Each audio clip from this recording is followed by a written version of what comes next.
China, one of the most magnificent, mysterious countries in the world. Rich in history and culture, let's embark on our journey.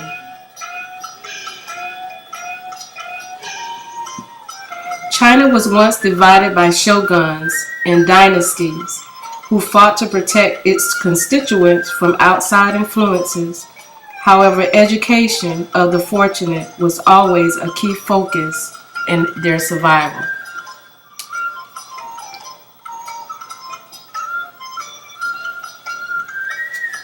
Shoguns, powerful influence. For example, in the Han Dynasty, the government attached great importance to those knowledgeable people and encouraged the people to write and copy books, which made the education unprecedentedly prosperous. The teaching materials of the official schools were classical books of Confucius. Students who were admitted to the Great Academy were destined for careers in the civil service after they passed the exams and were competitively selected for various positions. Interesting, private schools were much more widespread than official schools, most of which mainly taught students to recognize and write Chinese characters similar to the present-day elementary schools. In the Shu and Tang dynasties, the official and private schools were both further developed with the establishment and development of the imperial exam system. In the end of the Tang dynasty, private academies appeared out of the private schools. On October 1st of 1949, the People's Republic of China was established, and the education of China entered a new era. Along with the need for social development, the Chinese government has from that through science, technology, and education. China has made great progress in education.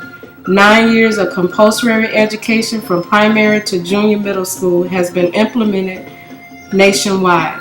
Higher education, occupational and polytechnic education, diversified adult education, and ethnic education has been developed rapidly.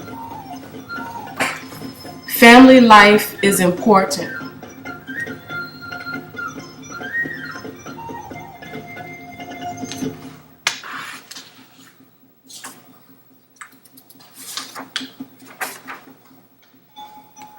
Elementary education is considered primary school.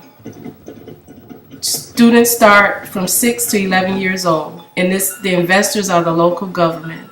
Secondary education, students 12 to 17 years old, the investors are still the local government. This makes the Chinese people have a high value on education, and they continue to excel among other countries.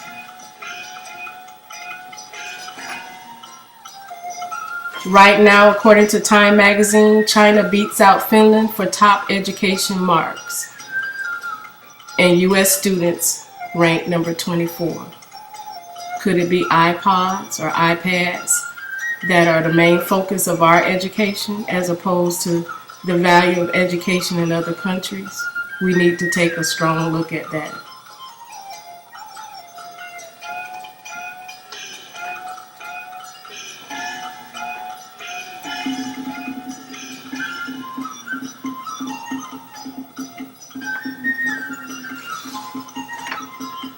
China has about 400 million students today.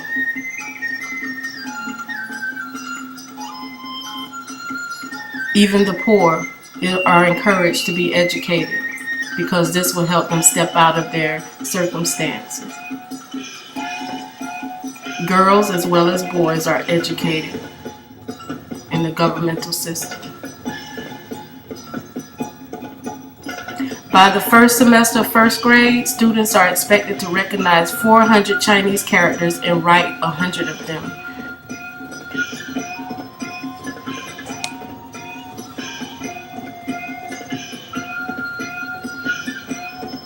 As educators, we should fight for our children to value their education as China does.